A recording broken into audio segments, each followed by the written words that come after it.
الحمد لله رب العالمين والعاقبة للمتقين والصلاة والسلام على أشرف الأنبياء والمرسلين وعلى آله وأصحابه أجمعين أما بعد فأعوذ بالله من الشيطان الرجيم بسم الله الرحمن الرحيم إن الدين عند الله الإسلام صدق الله العظيم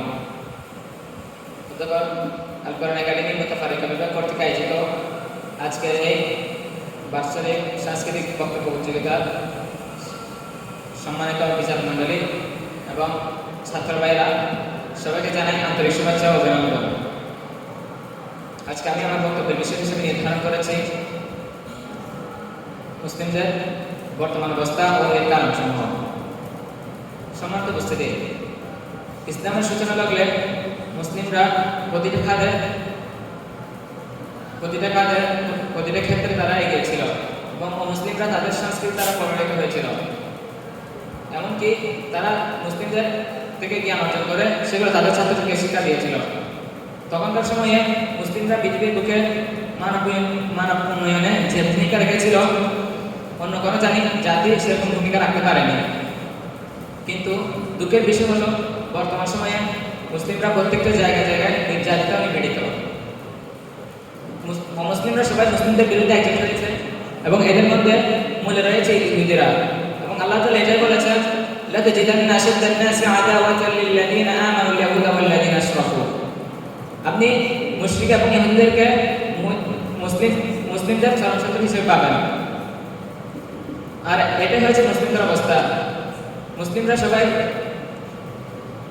সব জায়গায় নির্যাতিত।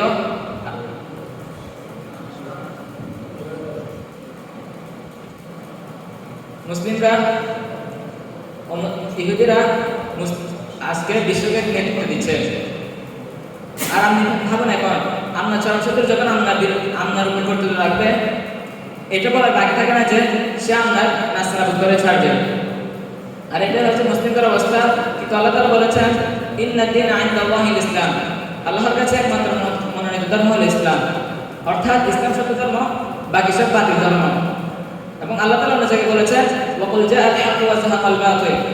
আপনি বলুন সত্য এসেছে আর বাতিলের পতন হয়েছে। কিন্তু আমরা দেখতে পাচ্ছি ইসলাম সত্য ধর্ম হয়েও মুসলিমদের কাছে নত স্বীকার করছে। এর কারণ কি?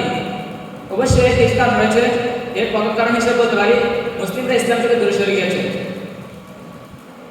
অর্থাৎ মুসলিমরা কুরআন সুন্নাহ থেকে দূরে সরে গেছে। এর কারণ হলো মুসলিমরা তাদের আত্মপরিচয় ভুলে গেছে। তারা প্রত্যেকে এসেছে, তাদের আসল পরিচয় কি, তাদের গন্তব্য কি, সেটা তাদের মাথায় নেই। একজন প্রতীক যখন তার রাস্তা ভুলে যায়, সে অন্যের দেখা রাস্তা ধরে চলতে থাকে। ঠিক তদ্রূপ মুসলিমরা যে কুরআন সুন্নাহর অনুসারী সেটা ভুলে যাওয়ায় তারা মুসলিমদের দেখার পথ ধরে চলছে। অর্থাৎ তারা অমুসলিমদের সংস্কৃতিকে আঁকড়ে ধরছে। আর এই সুযোগ নিয়ে মুসলিমরা মুসলিমদের থেকে তাদের ঈমানকে কেড়ে নিতে সম্ভাব্য সব পদ্ধতি অবলম্বন করছে। এবং এর একটি উদাহরণ হলো তারা তাদের শিক্ষা ব্যবস্থাকে মুসলিমদের উপর চাপিয়ে দিচ্ছে। মুসলিমরা সেই শিক্ষা গ্রহণ করছে এবং সেভাবে তাদের মন মানসিকতা গড়ে উঠছে এবং সেই দৃষ্টিকোণ থেকে তারা ইসলামকে অধ্যয়ন করছে। এক পর্যায়ে গিয়ে তারা ইসলাম থেকে দূরে সরে যাচ্ছে, সেটা তারা বুঝতে পারছে না। এক্ষেত্রে তারা যদি কোরআন সুন্নাহর ইলম অর্জন করে সেভাবে চলতো, তারা মুসলিমদেরকে প্রদর্শ করতে পারতো না। এবং এটাই বলেছেন রাসূল সাল্লাল্লাহু আলাইহি ওয়াসাল্লাম, ইয়া আইয়ুহান নাস ইন্নী ক্বাদ তারাকতু ফীকুম মা ইন তামাসসাকতুম বিহি ফালান তাদিল্লু আবাদা কিতাবাল্লাহি ওয়া সুন্নাতা রাসূলিহি। হে লোক সকল, আমি তোমাদের মাঝে এমন কিছু জিনিস রেখে যাচ্ছি যা তোমরা আঁকড়ে ধরলে কখনো পথভ্রষ্ট হবে না। একটা হলো আল্লাহর কিতাব এবং তার নবীর সুন্নাহ। তাই আমাদের উচিত মুসলিমদের প্রণয়নকৃত শিক্ষা ব্যবস্থা ত্যাগ করে দ্বীন জ্ঞান অর্জন করা। এরপর দ্বিতীয় কারণ হলো মুসলিমদের মাঝে ঝগড়া বিবাদ। মনে হয় মুসলিম অমুসলিম সকল ধর্ম মিলে ততগুলো দল নেই যতগুলো দল মুসলিমদের মধ্যে রয়েছে। সামান্য বিষয় নিয়ে ঝগড়া বিবাদ, দলাদলি। কিন্তু রাসূল সাল্লাল্লাহু আলাইহি ওয়াসাল্লাম বলেছেন, আল মুসলিম আখুল মুসলিম লা ইউকিমুহু ওয়া লা ইসলিমুহু। মুসলিমের ভাই, সে নিজেও তাকে অত্যাচার করবে না এবং আরেকজন অত্যাচার হাতে তুলে দিবে না। কিন্তু আমরা এখন দেখতে পাচ্ছি একটি মুসলিম রাষ্ট্র তার অন্য একটি মুসলিম রাষ্ট্রকে ইহুদিদের হাতে তুলে দিচ্ছে। এবং আমাদের সামনে এর একটি উদাহরণ হলো ফিলিস্তিন। আজকে ফিলিস্তিনরা ইহুদির দ্বারা শত বছর ধরে নির্যাতিত নিপীড়িত। তার পাশে থাকা আরব রাষ্ট্রগুলো তাদের সমস্ত থাকা সত্ত্বেও তারা চুপ করে রয়েছে, এক প্রকার যেন তারা ইহুদিদের হাতে তুলে দিয়েছে। তাই আমাদের উচিত ঝগড়া বিবাদ ত্যাগ করে পরস্পরকে সহযোগিতা করা। এরপর দ্বিতীয় কারণ হলো অনর্থক কাজ নিয়ে ব্যস্ত হয়ে পড়া। মুসলিমরা আজ দুনিয়া নিয়ে ব্যস্ত হয়ে পড়েছে। তারা দুনিয়ার বিনিময়ে তাদের ঈমান, নীতি নৈতিকতা বিক্রি করে দিচ্ছে। অথচ আমাদের সালাফরা তারা ঈমানের বিনিময়ে সবকিছু বিক্রি করে দিয়েছে। তাই আমাদেরকে দুনিয়া ত্যাগ করে পরকালের জন্য প্রস্তুতি নিতে হবে। দুনিয়ার বিনিময়ে আমরা আমাদের ঈমানকে আমরা বিক্রি করে দিতে পারবো না। আমরা যদি এই কোরআন সুন্নাহর ইলম অর্জন করি এবং সে অনুযায়ী চলি, তাহলে অমুসলিমরা এই সুযোগটা পাবে না। তাই আমাদের উচিত কোরআন সুন্নাহর ইলম অর্জন করা এবং নিজে আমল করে অন্যকেও সে কথা আহ্বান করা।